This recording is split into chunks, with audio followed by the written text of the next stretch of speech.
Ouais, salut à tous les Beer Fans. Donc aujourd'hui, on se retrouve dans un des plus beaux endroits du monde, les chutes du Niagara. Je vous laisse tout simplement apprécier ça quelques secondes et regardez l'arc-en-ciel en plus. Un petit coin de paradis pour faire une petite beer review d'une bière vraiment très sympathique que nous avons découvert, une bière d'Ontario évidemment. Donc il s'agit de la Wim & Wizon des Gypsy Brewers, parce qu'il s'agit de Gypsy Brewers Collective Arts. Donc vous pouvez voir le logo de Collective Arts juste ici. Donc pour expliquer un peu le concept qui est vraiment innovant et assez génial, Collective Arts, il propose aux artistes de soumettre leurs illustrations pour se faire de la publicité, et si la photo est sélectionnée, il donne $200 aux artistes pour pouvoir apparaître sur les différentes bières. Donc là vous pouvez voir, c'est la même bière et j'ai deux illustrations différentes. Metz, c'est un groupe de musique, et là c'est un illustrateur américain qui nous vient de Brooklyn. Donc voilà, l'objectif de ces Gypsy Brewers, c'est tout simplement de mettre en avant les artistes, parce que le monde artistique et le monde de la bière est forcément très très proche. Donc on va faire une petite dégustation, parce qu'en plus de ça, c'est une bière magnifique. Donc je vais tout d'abord ouvrir la bière.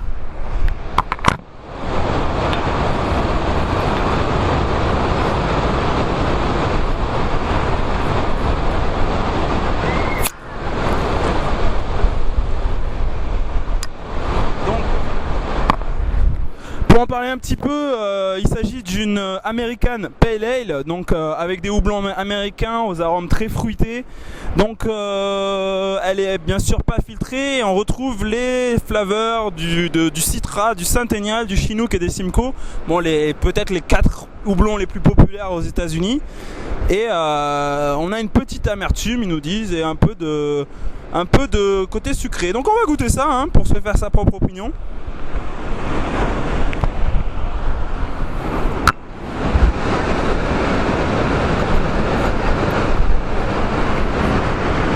Alors comme toutes les American Pale Ale, vous pouvez voir le côté très clair. Vous pouvez voir peut-être derrière, à travers un petit peu,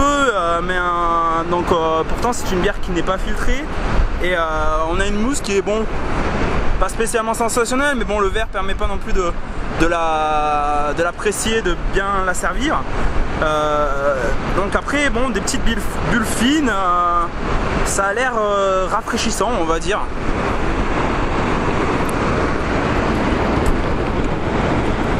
Alors au niveau du nez, c'est juste extraordinaire, ça sent tout simplement la mangue, les fruits tropicaux, on sent ça sent vraiment la mangue et la passion, un peu le fruit de la passion, la mangue. Un petit côté un peu amer, un petit côté un peu... mais pas une amertume sèche, pas de côté herbeux, pas de côté vraiment sec. On sent aussi la douceur du malt, un peu de pain.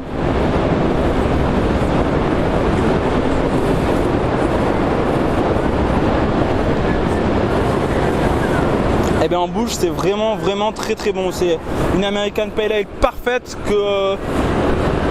très fruité, donc même ceux qui n'apprécient pas spécialement les bières maltées vont vraiment apprécier cette bière là. Finalement on a quand même pas mal d'arômes de pamplemousse mélangés aux arômes de mangue et de passion. Donc on finit sur l'amertume sèche du pamplemousse. On a un côté au niveau de la texture, on a un côté qui s'enroule bien, mais qui est assez court et qui va finir après derrière sur le côté sec du pamplemousse.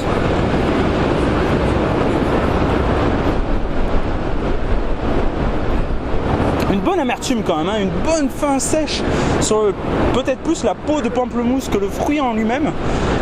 On est vraiment sur une et on sent, maintenant que je reviens sur le nez, je sens vraiment les douceurs maltées également, même si c'est quand même le houblon qui domine, on sent quand même aussi les douceurs maltées.